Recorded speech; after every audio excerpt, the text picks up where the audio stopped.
안녕하십니까. 4월 22일 오전 방송 시작하도록 하겠습니다. 어제 미국 증시도 많이 빠졌습니다. 그러니까 어제 그제 이틀 동안 한 1100포인트 정도 이제 다우지수가 이제 빠졌는데, 일단은 가장 큰 영향은 두 가지 정도로 볼 수 있습니다. 첫 번째 유가입니다.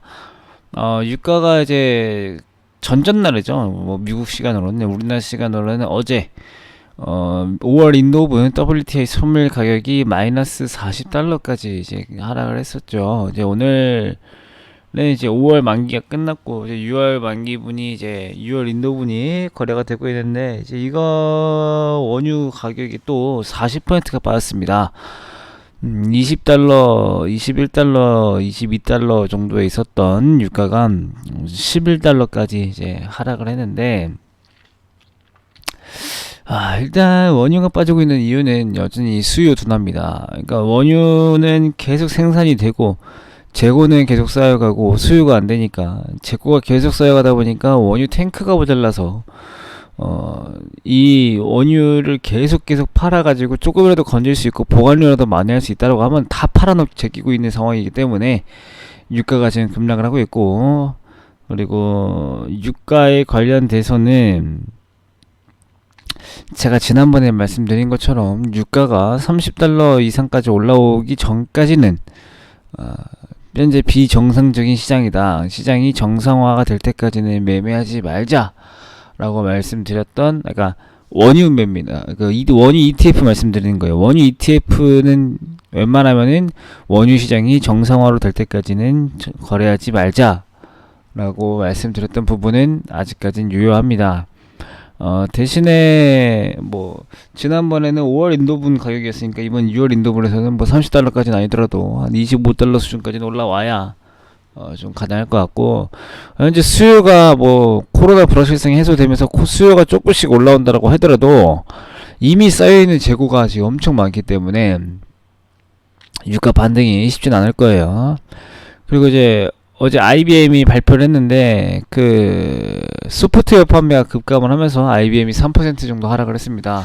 이제 문제는 소프트웨어 판매가 급감하면서 이 소프트웨어 관련주들이 뭐 7%, 뭐 8% 이렇게 급락을 하면서 이 나스닥에 있는 이 기술주들이 많이 빠졌고요. 이제 전체적으로 그래서 미국 증시가 약했다, 이렇게 볼 수가 있을 것 같습니다.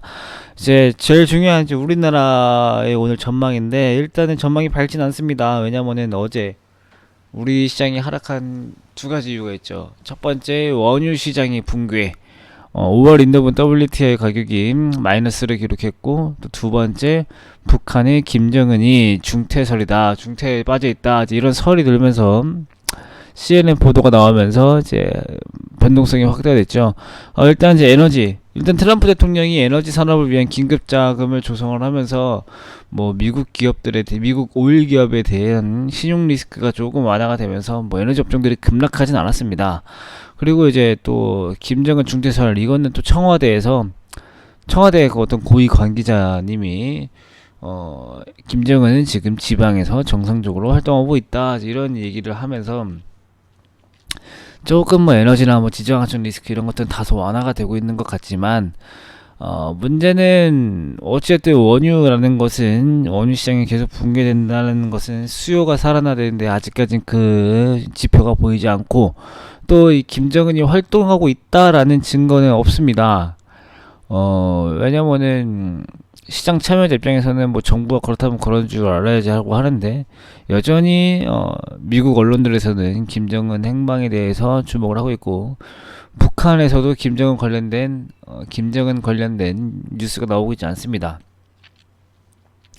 사실 제가 여기서 우려하는 거는, 정말 그 김정은 국방위원장의 권력이 튼튼하고 누구도 넘볼 수 없는 독재 권력이다라고 하면은, 설상 김정은이 뭐 죽었다 하더라도 북한에서는 외부적으로, 대외적으로는 국방위원장 지금 정상적으로 활동하고 있는데 어디서 나온 소식인지 뭐 또 격한 말을 하면서 이렇게 나와야 정상인데, 지금 북한에서도 아무 말이 없어요. 그래서 북한에서는 지금 김정은 혹시 반대 세력이 지금 좀 잡고 있는 것이 아닌가, 좀 좋지 않은 생각도 들었는데, 어쨌든 아직까지 어떠한 증거가 없기 때문에 이 리스크는 이어질 것으로 보이고요. 그 다음에 이제 IBM 실적 발표로 필라델피아 반도체 지수가 4% 넘게 빠졌거든요. 그리고 유가도 이틀 연속 하락하고 있고, 그렇기 때문에 여전히 우리나라 어제 이어서 오늘도 좀 하락할 수 있을 것으로 보이고, 그래도 뭐 이탈리아가 다음 주인가요? 5월 4일이면은 다다음 주 5일쯤 되겠네요. 다다음 주 5일이네요.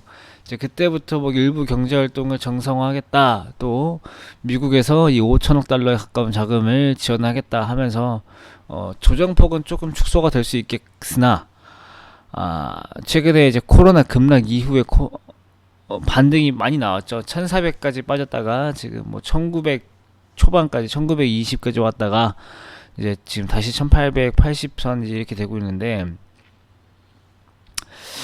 많이 반등했죠. 뭐 최근 한 달 내에 400포인트 올랐으니까, 500포인트 올라왔으니까, 여기에 대해서 조정이 조금 나올 수 있어요. 어쨌든 뭐 하락장이라고 하더라도, 최근에 우리 시장이 하락장이라고 하더라도, 분명히 올라온 폭이 크기 때문에 중간에 잠깐 쉬었다 갈 가능성이 있으니, 조정이 나올 텐데, 문제는 이런 조정이 나올 때 과연 이번에는 외국인이 저점에서 매수를 하느냐입니다. 지난번에 우리나라가 1400, 1300 후반 막 이렇게 막 빠지고 할 때 외국인은 매수를 안 해줬거든요. 근데 이제 그 이후로 또 매수하려고 하니까 상승폭이 부담스럽고, 그럼 과연 이번 조정에 외국인이 들어올 것인가? 외국인이 들어온다라고 하면은 조정폭이 좀 축소가 되면서 좋겠지만은, 이렇게 할인을 또 해줘도 외국인이 안 사준다라고 하면은, 이 조정폭이 조금 걸릴 수 있기 때문에 오늘은 좀 외국인 매매 동향에 조금 관심을 좀 가져야겠다, 이렇게 보셔야 될 것 같습니다. 그리고 또 오늘 한국의 4월 수출 동향이랑 저녁에 넷플릭스 실적까지 나오는데, 넷플릭스 실적은 뭐 내일 반영될 뉴스이기 때문에 천천히 보시고, 오늘은 또 김정은 관련된 뉴스가 시장을 좌지우지할 가능성이 높다, 이렇게 좀 보고 있고, 그래도 우리 증시 오늘 좀 조정이지만은, 그래도 최근에 시장이 많이 올라왔던 만큼 조금의 조정은 감내할 필요가 있다, 이렇게 정리를 하고 마무리 짓도록 하겠습니다. 그럼 저도 이따가 이데일리 생방송과 오후 마감 방송 때 뵙겠습니다. 감사합니다.